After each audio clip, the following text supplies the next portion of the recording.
Bismillahirrahmanirrahim. My dear fellow learners, I hope you are all well and staying at home. Welcome to our English class. Today we will be talking about your English grammar. Especially today's class will be focused on your assigned tasks from the Department of Education Ministry, from the Department of Secondary and Higher Secondary Education of our Education Ministry.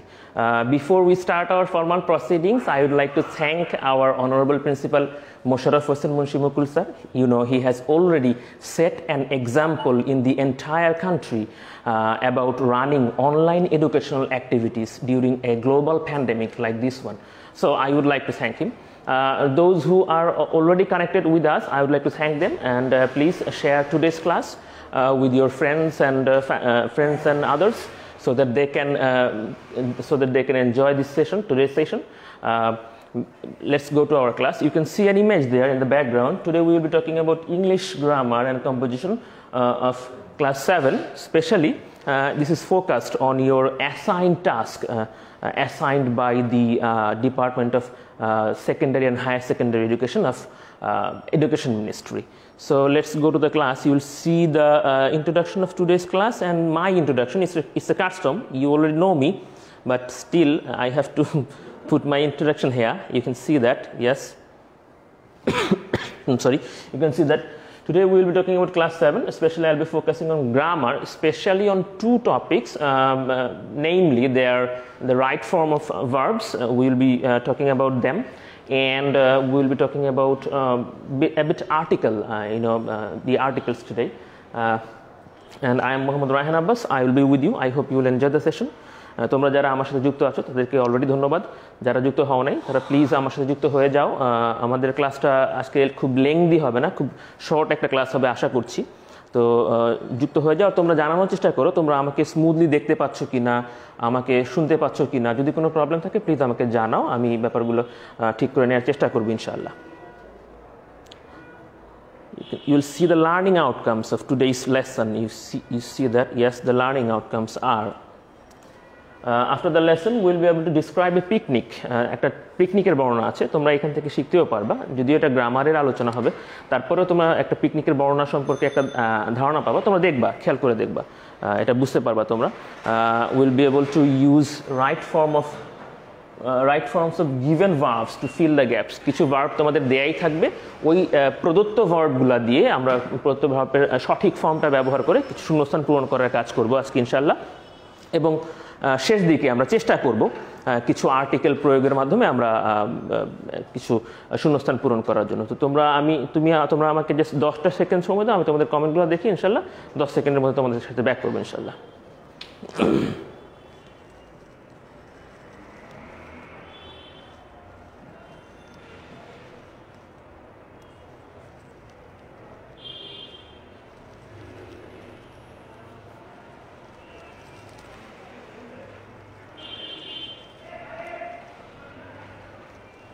ধন্যবাদ ফরহাদ হোসেন স্যারকে। Sir আসলে সামনে থেকে আমাদেরকে সহযোগিতা করে যাচ্ছেন, স্যারকে ধন্যবাদ। মোস্তাফিজুর রহমান স্যারকে ধন্যবাদ, স্যারও সামনে থেকে আমাদেরকে সহায়তা করে যাচ্ছেন একেবারে সামনে থেকে। নাসরিন মেহেরকে ধন্যবাদ, মৌসুমীকে ধন্যবাদ, হানিফ বাবুলকে ধন্যবাদ, সাবদিন শোভাকে ধন্যবাদ। তোমরা যারাই আমার সাথে যুক্ত আছো সকলকে ধন্যবাদ। তোমাদের সাথে একটা কথা ছিল, যখনই তোমরা আমার সাথে যুক্ত হবা তখন তোমরা তোমাদের ক্লাস, সেকশন, রোল নাম্বার আর হচ্ছে শিফট, এই 4টা বিষয় মেনশন করবে। তাতে করে আমরা বুঝতে পারবো যে আমাদের অনলাইন শিক্ষা কার্যক্রমের পরিধিটা কতটুকু। তো চলো আমরা একটা কিছু ভার্বের সাথে এখন একটু দেখবো কিছু ভার্বের। হ্যাঁ, তোমরা দেখতে পাচ্ছ নিশ্চয়ই। দেখো এখানে কিন্তু গো একটা ভার্ব, এর বেশ কয়েকটা ফর্ম এখানে দেয়া হয়েছে তোমাদের সুবিধার জন্য। আমি এখানে ভিন্ন কালিতে ভিন্ন রং ব্যবহার করার চেষ্টা করেছি, তোমরা নিশ্চয়ই দেখতে পাচ্ছ। গো একটা ভার্ব, এটা হচ্ছে এটার মূল ফর্ম। এর সাথে হচ্ছে গোজ যখন সিঙ্গুলার ফর্ম হয় বা ইএস যুক্ত হয়, থার্ড পারসন সিঙ্গুলার নাম্বারের সাথে এই ধরনের ভার্বটা ব্যবহার করি আমরা। এরপর দেখতে পাচ্ছ ওয়েন্ট, এটা হচ্ছে গো এর পাস্ট ফর্ম, গন হচ্ছে পাস্ট পার্টিসিপল ফর্ম। তারপরে গোয়িং হচ্ছে আরেকটা ফর্ম, এটাকে আমরা বলি হচ্ছে present participle, you know that. তারপরে হচ্ছে টু গো আছে, এটাকে আমরা ইনফিনিটিভ ফর্ম বলি। এটাও কিন্তু ভার্বের একটা গো ভার্বেরই একটা ফর্ম। তো এটা একটু এইভাবে মনে রাখবা যে তোমাদেরকে দিয়ে উদাহরণটা দিয়ে একটু খেয়াল করবা। তুমি যখন এখন ক্লাস করছো, তো ক্লাস করার সময় তুমি যেভাবে আছো, তুমি যখন জুম্মার নামাজ পড়তে যাবা, তুমি কিন্তু এই গেট আপে বা ওই ড্রেস পরে কিন্তু জুম্মার নামাজে যেতে পারবা না। আবার ধরো তুমি যখন কোনো জন্মদিনের পার্টি বা বিয়ের পার্টিতে যাবা, তখন তুমি কিন্তু আলাদা ড্রেসে যাবা। আবার ধরো যখন তুমি মাঠে খেলতে যাবা, তখন কিন্তু তোমার সরি তখন কিন্তু তোমার ড্রেস আপ বা গেট আপটা আরেকটু ভিন্ন রকম হবে। কিন্তু পার্সন কিন্তু একজনই, মানে তুমিই কিন্তু আছো, একই তুমি কিন্তু একজনই, কিন্তু তুমি বিভিন্ন জায়গায় বিভিন্ন বেশে, বিভিন্ন জায়গায় বিভিন্ন ড্রেস আপে, বিভিন্ন জায়গায় বিভিন্ন গেট আপে যাচ্ছ। তো আমাদের ভার্বগুলোর ক্ষেত্রেও ব্যাপারটা একই। ভার্ব কিন্তু মূল ভার্ব এইটাই গো, এর বিভিন্ন ফর্ম আছে। তো তোমরা নিশ্চয়ই বুঝতে পারছো যে আমরা কি নিয়ে আলোচনা করতে যাচ্ছি। আমরা আজকে এই বিষয়টা নিয়ে কথা বলবো। ইয়াস, তোমরা দেখতে পাচ্ছ রাইট ফর্ম অফ ভার্বস। তো চলো আমরা দেরি না করে তোমাদের যে অ্যাসাইন টাস্ক আছে ওই ধরনের বা ওই জাতীয় কিছু কাজের দিকে একটু মনোযোগী হচ্ছি। তোমরা যারা যুক্ত আছো তাদেরকে আবারও ধন্যবাদ জানাচ্ছি। ক্লাসটা শেয়ার করে দেওয়ার চেষ্টা করো। আর আমার মনে হয় ক্লাসটা ভালো লাগবে। দীর্ঘ ক্লাস হবে না ইনশাআল্লাহ। তোমাদের সামনে উপস্থাপন করছি। এইখানে তোমরা নিশ্চয়ই কিছু দেখতে পাচ্ছ। এটা হচ্ছে একটা লেটারের মতো করে তোমাদের সামনে উপস্থাপন করা হয়েছে এবং লাল কালিতে ব্র্যাকেটের মধ্যে কিছু ভার্ব দেয়া হয়েছে। এই ভার্বগুলো হচ্ছে আমাদের গিভেন ভার্ব বা প্রদত্ত ভার্ব। ভার্বগুলো আমাদের নির্দিষ্ট করে দেয়াই আছে। আমাদের কাজ হচ্ছে এই ভার্বের, কথার কথা, এই ভার্বের অথবা এই ভার্বের অথবা প্রত্যেকটা ভার্বের যে সঠিক ফর্মটা বসবে ওই ফর্মটা দিয়ে এটাকে ফিল আপ করা এবং রিরাইট করা, আবার লেখা। তো তোমরা নিশ্চয়ই বুঝতে পারছো, ডিয়ার মাসুম, মাসুমকে লেটারটা লেখা হচ্ছে, চিঠিটা লেখা হচ্ছে। Your letter regarding your joyful picnic, তোমার মজাদার পিকনিকের কাম ভার্বটা ব্যবহার করা হয়েছে। টু মি, আমার কাছে এসেছে, জাস্ট নাও, এইমাত্র এসেছে। অ্যাজ এ মার্ভেলাস ওয়ান, আমি ওখান থেকে বুঝতে পেরেছি যে তোমার পিকনিকটা ছিল মার্ভেলাস, তোমার পিকনিকটা ছিল দারুণ একটা picnic. In your letter you want to know, এখানে ওয়ান্ট আসলে বেস ফর্ম বা মূল ফর্মটা তোমাদের দিয়ে দেওয়া হয়েছে। এইখান থেকে তুমি এই ভার্বের, ওয়ান্ট ভার্বের যে ফর্মটা হবে আমরা এটা ইউজ করব। আমরা আগে বাংলাটা দেখে নিই, তারপর ইনশাল্লাহ এই ব্যাপারে কথা বলবো। To know about the picnic that we enjoy, এখানেও মূল ভার্বটা ব্যবহার করে, যে পিকনিকটা আমরা এনজয় করেছি, আমরা উপভোগ করেছি রিসেন্টলি, অতি সম্প্রতি। Now I write to you about it, এখন আমি তোমার কাছে এই সম্পর্কে লিখছি। এখানে রাইট ভার্বটা আসলে তোমরা দেখতে পাচ্ছ ব্র্যাকেটে ব্যবহার করা হয়েছে। এটা হচ্ছে এই ভার্বের কোন ফর্মটা হবে এটা তোমরা বলবা বা আমরা বলবো, জানার চেষ্টা করব। We the students of class 7, আমরা ক্লাস 7 এর স্টুডেন্টরা চুজ মানে হচ্ছে বাছাই করা, পছন্দ করা। আমরা পছন্দ করেছি, আমরা পছন্দ করেছিলাম Sonargaon as our picnic spot, আমাদের পিকনিক স্পট হিসেবে আমরা পছন্দ করেছিলাম সোনারগাঁকে। উই বি 30 ইন নাম্বার, আমরা এখানে বি ভার্বটা ব্যবহার করেছে। আমরা জানি বি ভার্বের অনেকগুলো ফর্ম হয়, আমরা এগুলো নিয়ে কথা বলবো ইনশাল্লাহ। তো বি ভার্বের যে কোনো একটা ফর্ম এখানে বসাতে হবে। 30 ইন নাম্বার মানে হচ্ছে আমরা 30 জন ছিলাম। One of our teachers B with us, এখানেও বি ভার্বের যে কোনো একটা ফর্ম বসবে। আমাদের একজন টিচার আমাদের সাথে ছিলেন।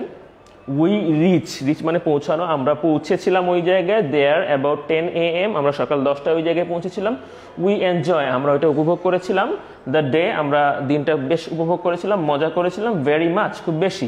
অ্যাট লাস্ট, শেষ পর্যন্ত। উই রিটার্ন হোম সেফলি, আমরা বাসায় ঠিকভাবে নিরাপদে প্রত্যাবর্তন করি বা ব্যাক করি বা ফিরে আসি। We never forget the day, আমরা দিনটা কখনো ভুলতে পারবো না বা এরকম কিছু একটা হবে। তোমরা নিশ্চয়ই বুঝতে পারছো। ইয়ার্স এভার মনির, এই জায়গায় কয়েকটা বিষয় খেয়াল করবা। দেখো এটা কিন্তু একটা পিকনিকের বর্ণনা, পিকনিকের বর্ণনাটা খুব বেশি দীর্ঘ হয় না, খুব ছোট একটা বর্ণনা। তোমাদেরকে পিকনিকের বর্ণনা লিখতে বললে তোমরা খুব বড় করে লেখো, অনেক সময় এটা 2 পেজের বেশি হয়ে যায়। তো আমরা এই ধরনের কাজ করা থেকে বিরত থাকবো। আরেকটা জায়গায় তোমরা ভুল করো, ইয়ার্স এভার, এই জায়গাটা একটু খেয়াল করো। এই জায়গায় তোমরা প্রায়ই ভুল করে ফেলো, ইয়ার্স এভার। খেয়াল করো, ইয়ার্স এভারের মধ্যে কিন্তু কোনো অ্যাপোস্ট্রফি নাই। অ্যাপোস্ট্রফি বুঝছো তো? এই জায়গায় যদি কমা থাকতো উপরে তাহলে এটাকে আমরা বলতাম হচ্ছে অ্যাপোস্ট্রফি এস। তো ইয়ার্স এভারের মধ্যে আসলে কোনো অ্যাপোস্ট্রফি নাই, এই জায়গায় তোমরা ভুল করে ফেলো। আরেকটা জায়গায় তোমরা ভুল করো, ডিয়ার মাসুমের পরে যে কমাটা আছে, এই ডিয়ার মাসুম যে জায়গাটা আছে একটু খেয়াল করবা, এই জায়গাটাকে বলা হয় অ্যাড্রেসিং বা স্যালুটেশন। নামটা শুনতে অনেক কঠিন কিন্তু কাজটা অনেক সহজ। ডিয়ার দিয়ে তোমার বন্ধুর নাম লিখে দিবা, কাজ শেষ। নামটা কিন্তু কঠিন। অ্যাড্রেসিং বলে কোনো জায়গায় বলে হচ্ছে তোমার স্যালুটেশন। যেভাবেই বলুক, স্যালুটেশনের পরে আমরা কমা ব্যবহার করব। তো এই জায়গাটায় তোমরা একটু সতর্ক হবা। তোমরা তোমরা বিগত দিনে যে পরীক্ষাগুলো দিয়েছো ওই জায়গায় আমরা দেখেছি তোমাদের এই জায়গায় দুর্বলতা আছে। তো এইখানে না বোঝার কিছুই নাই, ডিয়ার মাসুম বা ডিয়ার তোমার বন্ধুর নাম বা যার নামই লেখো, ওর নামটা লেখার পরে কমা দিবে, এই মাঝখানে কোনো কমা হবে না এবং মাঝখানে কোনো চিহ্নও বসবে না, কমাটা বসবে একেবারে শেষে, এটা লেখা শেষে। তো চলো এবার আমরা একটু এটা নিয়ে আলোচনা করি, এটা কীভাবে করা যায়, এটা নিয়ে আমরা একটু কথা বলবো। Your letter regarding your joyful picnic come to me just now, এই মাত্র এসেছে। তো এই মাত্র এসেছে এই ধরনের বোঝালে আমরা সাধারণত পারফেক্ট টেন্স ব্যবহার করি, প্রেজেন্ট পারফেক্ট টেন্স। তো এখানে তোমরা বুঝতে পারছো, তাহলে প্রেজেন্ট পারফেক্ট টেন্স যদি হয় তাহলে এটা হবে হচ্ছে হ্যাভ ভার্বের সাথে কাম যাবে। তো এখানে your letter regarding your joyful picnic, এখানে হ্যাভ বা হ্যাজ দুইটা অপশন আমাদের। তো এখানে হ্যাজ বসবে, কারণ ইয়োর লেটার এটা কিন্তু সিঙ্গুলার, যেহেতু সিঙ্গুলার এবং এই জন্য হ্যাভ না বসে হ্যাজ বসবে। তাহলে এখানে আমরা করতে পারি হচ্ছে এরকম যে has come to me just now. এরপরে যা আছে এটা তোমরা জানো, এখানে তেমন কোনো কাজ করা না, এটা যেরকম আছে ওরকমই তুলে দিবা। এরপরে যে দেখো পরের সেন্টেন্সে, ইন ইয়োর লেটার, তোমার চিঠিতে, ইউ ওয়ান্ট টু নো মানে তুমি জানতে চাও। আসলে আমাদের কাছে জানতে চায় না, আমাদের কাছে জানতে চেয়েছিল। তাহলে যেহেতু চেয়েছিল এটা পাস্ট টেন্স, এবং পাস্ট টেন্স হলে আমরা এখানে ওয়ান্টেড V2 অথবা পাস্ট ফর্ম যেটা আছে ইডি ফর্ম, তার মানে হয়ে গেল হচ্ছে wanted, you wanted to know. আমার মনে হয় তোমরা বুঝতে পারছো, এটাও বুঝতে পারছো, এটাও বুঝতে পারছো। এরপরে আসো about the picnic that we enjoy recently. Recently হচ্ছে, রিসেন্টলি দিয়ে সাধারণত আমরা প্রেজেন্ট পারফেক্ট টেন্সকে ইন্ডিকেট করে থাকি বেশিরভাগ ক্ষেত্রে। তো এই ক্ষেত্রে আমরা ওইটাই করবো। তো প্রেজেন্ট পারফেক্ট টেন্স হলে এখানে হবে হ্যাভ ভার্ব, ওর সাথে হচ্ছে এই যে ভার্বটা আছে এই ভার্বটার থার্ড ফর্ম অথবা হচ্ছে পাস্ট পার্টিসিপল অথবা হচ্ছে V3, তোমরা যে নামেই ডাকো ঘুরে ফিরে একই কথা। তার মানে হচ্ছে আমরা যেটা করবো এখানে হ্যাভ ভার্ব ব্যবহার করবো। এখন দেখো এর আগে আমরা হ্যাজ ব্যবহার করেছিলাম, এইখানে কি হ্যাজ ব্যবহার করতে পারবো? তোমরা নিশ্চয়ই বুঝতে পারছো, এইখানে আমরা হ্যাজ কাম ব্যবহার করেছিলাম, এখানে কিন্তু আমরা হ্যাজ এনজয়েড ব্যবহার করতে পারবো না, কারণ এখানে যে সাবজেক্টটা সেটা হচ্ছে উই এর সাথে কিন্তু হ্যাজ হয় না। হ্যাঁ, উই এর সাথে হবে হচ্ছে হ্যাভ। হ্যাজটা আর হ্যাভটা কখন বসে এই নিয়ে তোমাদের অনেক কনফিউশন আছে, একটু খেয়াল করবা। হ্যাজ বসবে হচ্ছে যখন সাবজেক্টটা আমাদের থার্ড পারসন সিঙ্গুলার নাম্বার হবে, আদারওয়াইজ অন্য সকল ক্ষেত্রে হ্যাভ বসবে। আবারও বলছি, হ্যাজটা শুধুমাত্র আমরা তখন ব্যবহার করতে পারবো, হ্যাজ এটা শুধুমাত্র আমরা তখন ব্যবহার করবো যখন সাবজেক্টটা থার্ড পারসন সিঙ্গুলার নাম্বার হবে, আদারওয়াইজ অন্য ক্ষেত্রে আমাদেরকে হ্যাভ ব্যবহার করতে হবে। তো এটা যেহেতু থার্ড পারসন সিঙ্গুলার নাম্বার না, তোমরা চিনতে পারছো এটা ফার্স্ট পারসন ইনফ্যাক্ট, তাহলে এখানে হ্যাভ হবে। হ্যাভ এনজয়েড রিসেন্টলি, এটা বুঝতে পারছো, আমার মনে হয় কোনো প্রবলেম নেই। Now I write to you about it, এখন আমি ওই পিকনিকটা সম্পর্কে তোমার কাছে লিখছি। এই যে লিখছি, আমার লেখাটা এখনো শেষ হয়নি, দেখো এই জায়গায় এসে কিন্তু আমার লেখাটা শেষ হয়নি, আমি এইখানে এই ভার্বটা ইউজ করছি, তার মানে আমার চিঠি আরও বাকি আছে। তো বুঝতেই পারছো একটা কাজ শুরু হয়েছে শেষ হয়নি, কন্টিনিউয়াস টেন্স। তাহলে কন্টিনিউয়াস টেন্স হলে এটা হবে be plus verb plus ING, be এর সাথে ভার্বের আইএনজি ফর্ম যেটা হয় ওইটা হবে। তাহলে now I am writing to you about it, আমার মনে হয় এইটাই সঠিক হবে। তোমরা নিশ্চয়ই বুঝতে পারছো, now I am writing to you about it. এরপর দেখো we the students of class 7 choose মানে হচ্ছে পছন্দ করা বা বাছাই করা। দেখো আমরা সোনারগাঁ কে আমাদের পিকনিক স্পট হিসেবে বা পিকনিকের জায়গা হিসেবে আমরা বেছে নিয়েছিলাম। এটা পাস্ট টেন্স হওয়াতে এটা হয়ে যাবে হচ্ছে স্টুডেন্টস অফ ক্লাস 7 চোজ। খেয়াল করো এখানে দুইটা ও আছে, দুইটা ও থেকে একটা ও বাদ দিলেই, একটা ও ড্রপ করলেই এটা কিন্তু আমাদের হয়ে গেল হচ্ছে পাস্ট ফর্ম। তো আমাদের পাস্ট ফর্মটা ইউজ করতে হবে। তাহলে এটা আমরা লিখবো হচ্ছে class 7 chose Sonargaon as our picnic spot. এরপর দেখো উই এর পরে বি আছে, বি এর অনেকগুলো রূপ হয়, am, is, are, was, were. এরপরে হচ্ছে তোমার বিন একটা রূপ, বিইং একটা রূপ, এরকম আরো অনেকগুলো আছে, তোমরা জানো, পরিচিত এর সাথে। উই ড্যাশ ইন নাম্বার, এখানে একটু খেয়াল করবা, যখন আমরা পিকনিক বা এই ধরনের কোনো কিছু বর্ণনা করব একটু খেয়াল করো। এই ব্যাপারটা হচ্ছে এরকম যে আমরা পিকনিক অলরেডি করে এসেছি, আমাদের পিকনিক অলরেডি শেষ, এখন আমি আমার বন্ধুকে লিখবো, তুমি তোমার বন্ধুকে লিখবা, আমরা আমাদের বন্ধুকে লিখবো। তো যে ঘটনাটা ঘটেছে, অলরেডি ঘটেছে, ওই ঘটনার বর্ণনা দিচ্ছি, অর্থাৎ আমরা একটা পাস্ট টেন্সের বর্ণনা দিচ্ছি, একটা ঘটনা ঘটে গেছে এরকম একটা বর্ণনা দিচ্ছি। তাহলে এখানে আমাদের বেশিরভাগ ক্ষেত্রে পাস্ট টেন্স ইউজ করতে হবে। তো এখানে আমাদের পাস্ট টেন্স যেহেতু ইউজ করতে হবে, তাহলে বি এর পাস্ট ফর্ম হয় হচ্ছে তোমার ওয়াজ আর ওয়ার। একটু খেয়াল করবা, বি এর পাস্ট ফর্ম হচ্ছে এই বি ভার্ব যেটা, এই বি ভার্বের পাস্ট ফর্ম হচ্ছে ওয়াজ আর ওয়ার। এখন খেয়াল করো, উই সাবজেক্টটা কিন্তু প্লুরাল, যেহেতু প্লুরাল এই জন্য এর সাথে হচ্ছে আমাদের ওয়াজ বসবে না, ওয়ার বসবে। তাহলে উই ওয়ার 30 ইন নাম্বার, আমরা ছিলাম সংখ্যায় 30 জন। এই জায়গায় এর পরের লাইনে আমি তোমাদের কাছ থেকে একটা কোয়েশ্চেন আস্ক করবো, তোমরা একটু রেডি হও please. One of my teachers, একটু খেয়াল করো, one of our teachers, one of our teachers. এইখানে তোমরা একটু আমাকে কমেন্টের মাধ্যমে জানাবা ওয়ান অফ আওয়ার টিচার্স বলতে টিচারের সংখ্যা কয়জন হচ্ছে, এইটা একটু আমাকে জানাবা প্লিজ। আমি হয়তো 5 সেকেন্ড তোমার জন্য ওয়েট করতে পারবো, এর বেশি ওয়েট করতে পারবো না। ধন্যবাদ যারা যুক্ত আছো। তোমাদের কাছে কোয়েশ্চেন ছিল যে হচ্ছে আমরা এখানে ওয়ান অফ আওয়ার টিচার্স, এখানে টিচারের সংখ্যাটা আসলে কত? আমি উত্তরটা এখনো পাই নাই তোমাদের কাছ থেকে। ওকে, ঠিক আছে, খেয়াল করো। ওয়ান অফ আওয়ার টিচার্স মানে আমাদের টিচারদের মধ্যে থেকে একজন, আমাদের টিচারদের মধ্যে থেকে একজন, যেহেতু সংখ্যাটা এখানে এক তাহলে সিঙ্গুলার হবে। সিঙ্গুলার হওয়ার কারণে এইখানে কিন্তু আবার বি এর পরিবর্তে আমরা ওয়াজ ব্যবহার করব। বি ভার্বের যে রূপটা হয় ওয়াজ, ওটা ব্যবহার করব। One of our teachers was with us, আমাদের শিক্ষকদের মধ্যে থেকে একজন আমাদের সাথে ছিলেন। উই রিচ দেয়ার, ইডি যোগ হবে এটার মধ্যে, যেহেতু আমরা বলেছি এটা পাস্ট টেন্স বা ঘটে যাওয়া একটা ঘটনার বর্ণনা, পূর্বে ঘটে যাওয়া একটা ঘটনার বর্ণনা। তাহলে we reach there at about 10 AM, এটা বুঝতে পারছো নিশ্চয়ই। এরপরে দেখো we enjoy the day very much, আমরা দিনটা খুব বেশি এনজয় করেছিলাম, যেহেতু করেছিলাম তাহলে পাস্ট টেন্স উই এনজয়েড, এখানেও হবে ED. At last we returned home safely, আমরা শেষ পর্যন্ত ঠিক মতো বাসায় নিরাপদে বাসায় ফিরে আসতে পেরেছিলাম। তাহলে এখানেও পাস্ট টেন্স হবে, এখানেও ইডি যোগ করে তোমরা উত্তরটা লিখে দিবা। We never forget the day, এটা একটু খেয়াল করবা, আমরা এই দিনটার কথা কখনো ভুলতে পারবো না। একটু খেয়াল করবা, পারবো না, দিনটার কথা যখন ভুলতে পারবো না তাহলে এটা নিশ্চয়ই হবে হচ্ছে আমাদের ফিউচার টেন্স। তো এই ক্ষেত্রে একটু খেয়াল করবা, এরকম করতে হবে, we will never forget the day. আমি আবারও বলছি, উই উইল, এরপরে নেভার, এরপরে ফরগেট দ্য ডে। আমার মনে হয় তোমরা বুঝতে পারছো। তো যদি বুঝতে পেরে না থাকো প্লিজ আমাকে জানাবা। আর তোমাদের জন্য আমি তোমাদের উত্তরটা দেখাচ্ছি, মনে হয় তোমরা দেখতে পাচ্ছ বোর্ডে। ইয়াস, তোমরা বোর্ডে দেখতে পাচ্ছ, হ্যাঁ। তো তোমরা একটু দেখো এটা, আমি 10 সেকেন্ডের মধ্যে তোমাদের কাছে ইনশাল্লাহ ব্যাক করবো। একজনের কাছ থেকে, মৌসুমীর কাছ থেকে উত্তর পেয়ে, মৌসুমী তোমাকে ধন্যবাদ যুক্ত থাকার জন্য এবং অংশগ্রহণ করার জন্য। দেখো আমাদের লাইভ ক্লাসের উদ্দেশ্য এটা, যাতে করে তোমরা অ্যাক্টিভলি পার্টিসিপেট করো। আমাদের অধ্যক্ষ মহোদয় এবং শিফট ইনচার্জ বৃন্দ আসলে অক্লান্ত পরিশ্রম করে এই কাজগুলো করে যাচ্ছেন, তাদের সকলের প্রতি কৃতজ্ঞতা জানাচ্ছি আবারও। আমাদের এই যে পরিশ্রম, এটার উদ্দেশ্য হচ্ছে একটাই, যাতে করে তোমরা অ্যাক্টিভলি পার্টিসিপেট করতে পারো বা সক্রিয়ভাবে অংশগ্রহণ করতে পারো। রেকর্ডেড ক্লাসগুলোতে কিন্তু সক্রিয়ভাবে তোমরা অংশগ্রহণ করতে পারবে না, তো এই জন্যই আমরা লাইভ ক্লাসের ব্যবস্থা হয়তো করা হয়েছে প্রতিষ্ঠান থেকে।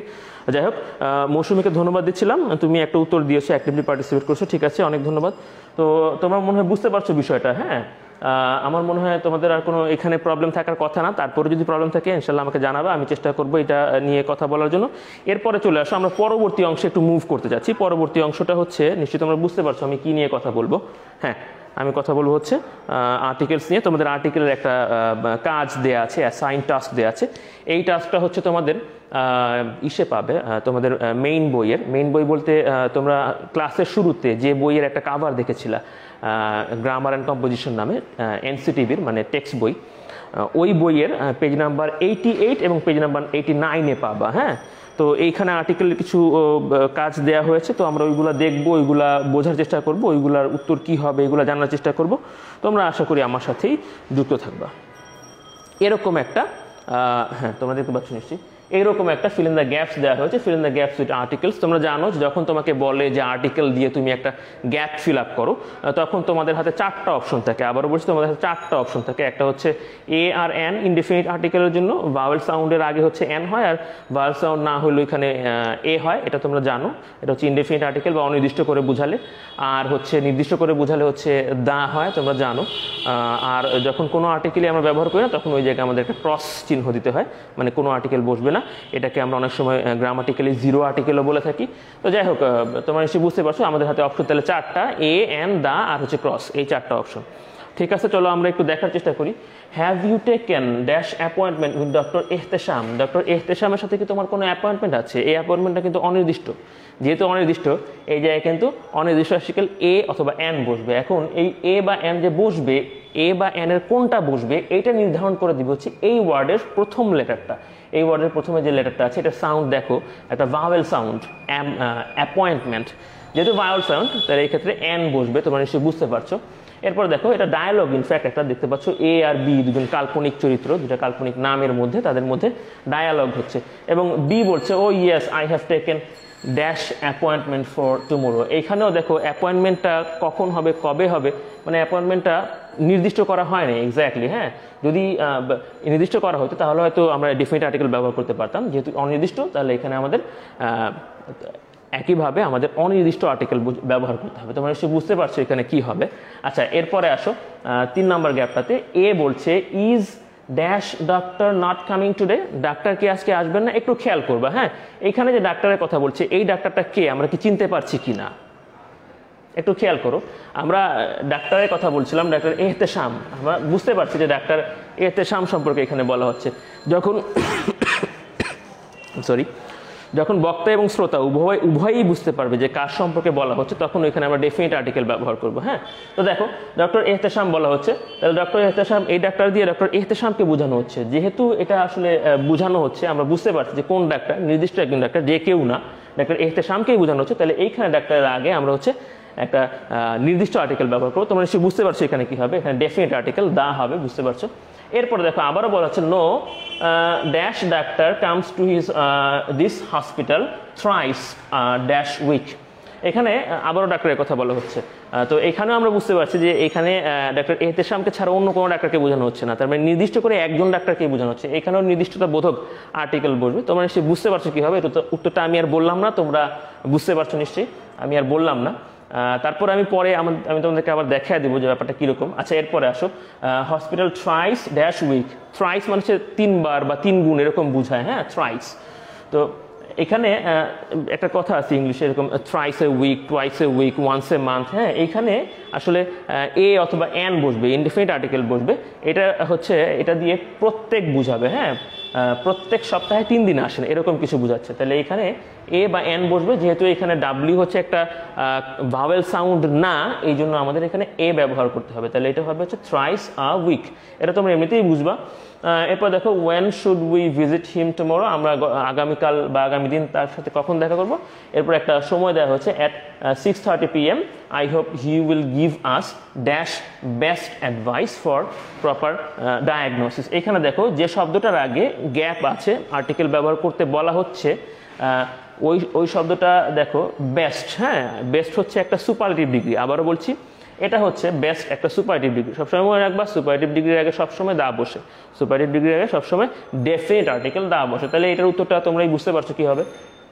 এরপরে আসো tomorrow is the dash first, tomorrow is dash first day of the week. আগামীকাল সপ্তাহের প্রথম দিন। এই খেয়াল করো ফার্স্ট যে শব্দটা, এটা একটু খেয়াল করবা। এটা হচ্ছে এক ধরনের অর্ডিনাল নাম্বার বা ক্রমবাচক শব্দ।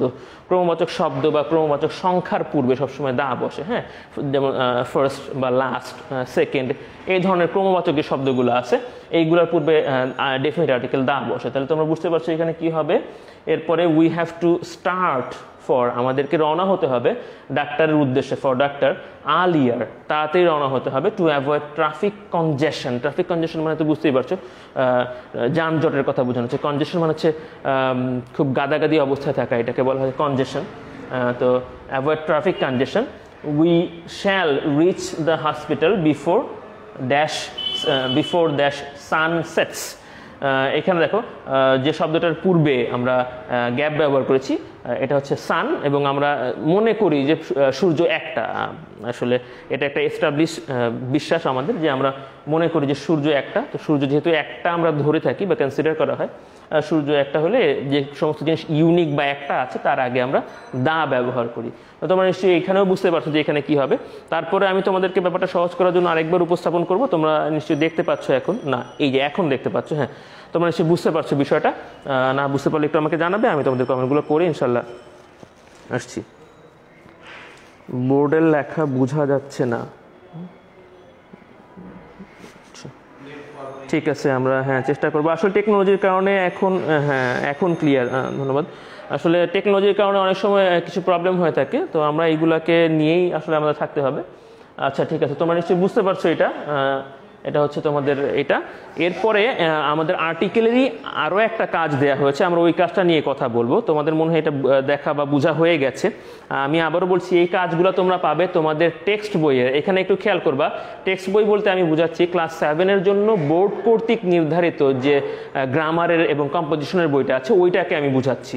এটা কিন্তু ফার্স্ট পেপারের যে ইংলিশ ফর টুডে বই ওইটাকে বুঝাচ্ছি না। তোমাদের ক্লাসের শুরুতে, একেবারে শুরুতে যে বইয়ের কাভারটা আমি তোমাদের সামনে উপস্থাপন করেছিলাম, ওই বইয়ের পেজ নাম্বার 88 এবং পেজ নাম্বার 89-এ এই প্রবলেমগুলো বা এই সমস্যাগুলো তোমরা পাবা, যেগুলো তোমাদের দেয়া হয়েছে নির্ধারিত কাজ হিসেবে।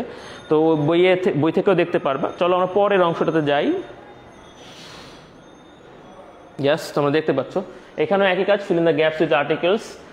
এখানে এস দিয়ে বোঝানো হচ্ছে স্টুডেন্টকে, আর টিচার দিয়ে বোঝানো হচ্ছে টিচারকে। বুঝতেই পারছো, এখানে আমরা একটা ডায়ালগ দেখছি। গত স্লাইডে আমরা যেরকম ডায়ালগ দেখেছিলাম এখানে ওরকম ডায়ালগ আছে। Good morning teacher, how are you, এটা জিজ্ঞেস করা হচ্ছে। এখানে আমার মনে হয় তোমাদের না বোঝার কিছুই নাই, কুশল বিনিময় হচ্ছে ছাত্র এবং শিক্ষকের মধ্যে। Good morning, can you write dash paragraph on Begum Rokeya, তুমি কি বেগম রোকেয়া সম্পর্কে একটা প্যারাগ্রাফ বা কোনো প্যারাগ্রাফ লিখতে পারবা? তো নিশ্চয়ই বুঝতে পারছো এখানে কি হবে। এরপরে দেখো এখানে বলা আছে হচ্ছে স্টুডেন্ট বলছে ইয়েস আই ক্যান। তারপরে দেখো এখানে বলা হচ্ছে হোয়াট ওয়াজ শি, তিনি কি ছিলেন, তার পেশা সম্পর্কে জিজ্ঞেস করা হচ্ছে। আর যখন কারো পেশা সম্পর্কে জিজ্ঞেস করা হবে, পেশার নামের পূর্বে কিন্তু আমরা ইনডেফিনিট আর্টিকেল এ অথবা এন ব্যবহার করে থাকি। এই যে এটাই কিন্তু আমাদের এইখানে কাজে লাগবে, একটু খেয়াল করো। সোশ্যাল ওয়ার্কার, তার পরিচয়টা দেওয়া হচ্ছে। এর আগে নিশ্চয়ই তোমরা বুঝতে পারছো এতক্ষণে যে এখানে কি হবে। হ্যাঁ, আমি অলরেডি বলে দিয়েছি। তাহলে যেহেতু আমি এ বা এন অপশন দিয়েছি, এখানে শুরুটা হচ্ছে এস দিয়ে, এটা কিন্তু ভাওয়েল সাউন্ড না, ভাওয়েল সাউন্ড না, এই জন্য এখানে এ হবে। হ্যাঁ, আচ্ছা। She lived in the undivided Bengal in dash early 20th century। এখানে দেখো আর্লি 20th century একটা ক্রমবাচক সংখ্যা, ক্রমবাচক সংখ্যার পূর্বে ডেফিনিট আর্টিকেল দা ব্যবহার করতে হয়। তোমার মনে হয় বুঝতে পারছো কি হবে। আচ্ছা, ঠিক আছে। এরপরে দেখো she was dash writer also। এখানেও দেখো পেশার নাম আছে, পেশার নামের পূর্বে আমরা জানি কি ব্যবহার করতে হয়, বুঝতেই পারছো নিশ্চয়ই। she wrote dash number of books. কিছু কথা আছে যে কথাগুলোর আগে এমনিতেই হয়তো আমরা এ ব্যবহার করি, যেমন ধরো হচ্ছে a number of, a couple of. তারপরে এই ধরনের আরও কিছু ফ্রেজ আছে, ওই ফ্রেজগুলোতে এমনিতেই আমরা কনভেনশনালি গতানুগতিকভাবে আমরা হচ্ছে এ ব্যবহার করি। তো she wrote a number of books. হ্যাঁ, বুঝতে পারছো নিশ্চয়ই। এরপর দেখো yes teacher I can mention the name of dash book written by her. আমি তার একটা বইয়ের নাম উল্লেখ করতে পারি, তার একটা বইয়ের নাম উল্লেখ করতে পারি। তোমরা নিশ্চয়ই বুঝতে পারছো যে এখানে কি হচ্ছে। আর তোমরা আমার সাথে যারা ক্লাস করেছো এর আগে সপ্তম শ্রেণীতে, তারা জানো যে আমাদের বেগম রোকেয়া সুলতানা ড্রিম এটা তার একমাত্র বই নয়, এটা ছাড়াও তার আরও কিছু বই আছে। তোমাদের যদি মনে থেকে থাকে, অবরোধবাসী নামে তার একটা বই আছে, মতিচুর নামে তার একটা বই আছে। তো সুলতানা ড্রিম এটা তার একমাত্র বই না। হ্যাঁ, I can mention the name of a book written by her, Sultana's Dream is a book written by her। সুলতানার ড্রিম হচ্ছে তার একটা বই, এই জন্য এ হচ্ছে, বুঝতে পারছো নিশ্চয়ই। এরপরে নিচের অংশ দেখা যাচ্ছে না, ওয়ার ওয়াজ শি ফ্রম, সে কোথায়, উনি কোথা থেকে এসেছেন, তার বাড়ি কোথায়, এটা বোঝানো হচ্ছে। She was from dash Rangpur, এটা হচ্ছে একটা প্রপার নাউন। সাধারণত প্রপার নাউনের আগে আমরা কোনো আর্টিকেল ব্যবহার করি না। তাহলে এখানে কি হবে এটাও তোমরা বুঝতে পারছো।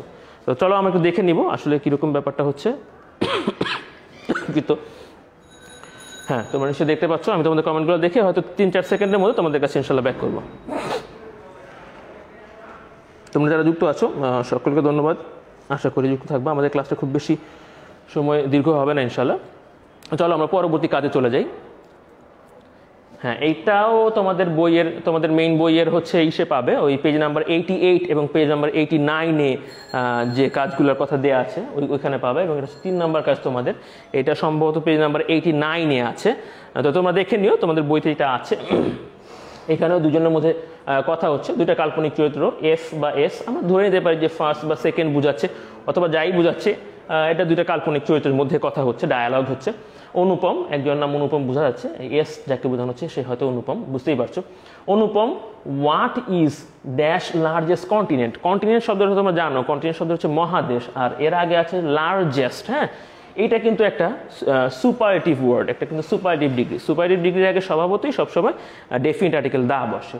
আমরা সুপারলেটিভ ডিগ্রি চেনার একটা ওয়ে, বেশ কয়েকটা ওয়ে আছে, একটা ওয়ে হচ্ছে এদের শেষে ইএসটি থাকে। হ্যাঁ, তোমরা দেখতে পাচ্ছ, এর আগে আমরা দেখেছি ওই বেস্ট একটা ওয়ার্ড আমরা দেখেছি। হ্যাঁ, এর আগের কাজে মনে হয় আমরা দেখেছি, তো বেস্টের শেষেও কিন্তু ইএসটি ছিল। তো এখানে একই রকম ইএসটি আছে। এটা ছাড়াও অনেক সময় দেখবা যে সুপারলেটিভ ডিগ্রির পূর্বে মোস্ট এই কথাটা ব্যবহার করা হয়। তো এটা হচ্ছে চেনার উপায়। তো যাই হোক, আমরা বুঝতে পারছি এটা হচ্ছে সুপারলেটিভ ডিগ্রি। তোমরা বলবা যে এখানে কি হবে, এটা আমি আর বলবো না।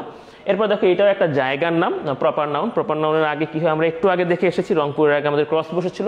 এখানে কি হবে আমি বলবো না, তোমরাই বলবা। এরপর দেখো, give an example of dash mangrove forest. Mangrove forest হচ্ছে লোনা পানির বনকে বোঝানো হয় mangrove forest. Give an example of A mangrove forest, একটা লোনা পানির বনের উদাহরণ দাও। তো এইখানে একটু খেয়াল করবা, এটাও জায়গার নাম, আবার এইটাও কিন্তু একটা বিশেষ স্থানের নাম, সুন্দরবন। তবে একটু খেয়াল করবা, সুন্দরবন নামের আগে কিন্তু আমরা দা ব্যবহার করি। স্বভাবতই সুন্দরবন নামের আগে আমরা দা ব্যবহার করি।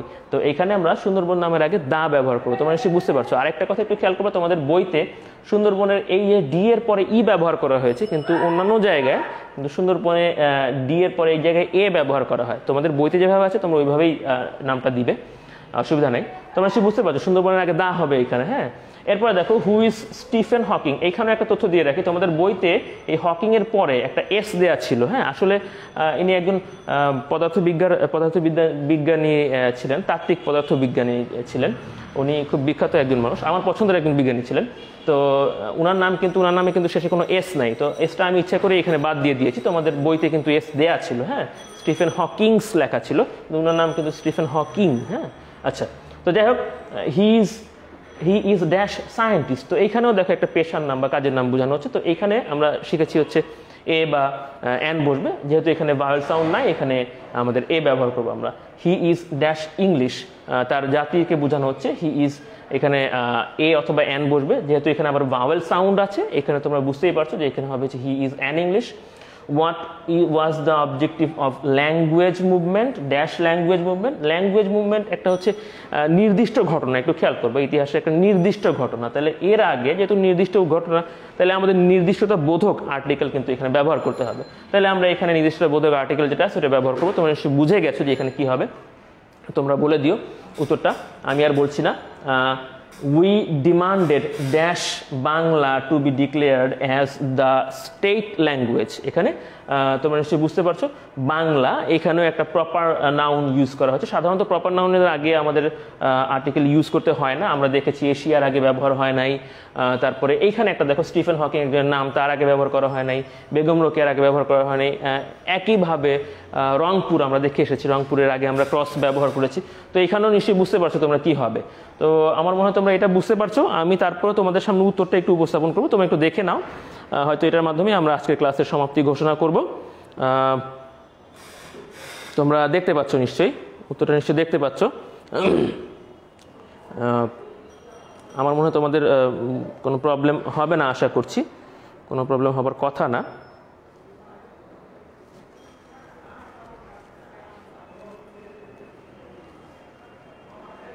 মৌসুমি একটা উত্তর দিয়েছো। হ্যাঁ দা, তুমি এর আগে উত্তর দিয়েছিলে, ধন্যবাদ তোমাকে সাথে থাকার জন্য। আরও অন্যান্য যারা সাথে আছো ধন্যবাদ। আমার মনে হয় তোমরা বুঝতে পারছো আসলে। আর তোমাদের ক্লাস 7-এ আরও কিছু হয়তো কাজ দেওয়া আছে, ওই কাজগুলো নিয়ে ইনশাল্লাহ তোমাদের প্রতিষ্ঠান থেকে ক্লাস নেওয়া হবে, বা হচ্ছে তোমরা ওই ব্যাপারে দিক নির্দেশনা পাবা যে ওই ব্যাপারে কি করবা তোমরা। তো আমি আসলে আমাদের ক্লাসটা আজকে এখানেই শেষ করতে চাচ্ছি। তবে আমি যাবার আগে একটা কথা একটু মনে করিয়ে দিব, বাংলাদেশ সরকার ঘোষিত যে অ্যাসাইনমেন্ট ভিত্তিক যে কাজগুলো আছে, প্রত্যেক সপ্তাহে আমাদের স্কুলে আসতে হচ্ছে, অ্যাসাইনমেন্ট নিতে হচ্ছে, জমা দিতে হচ্ছে।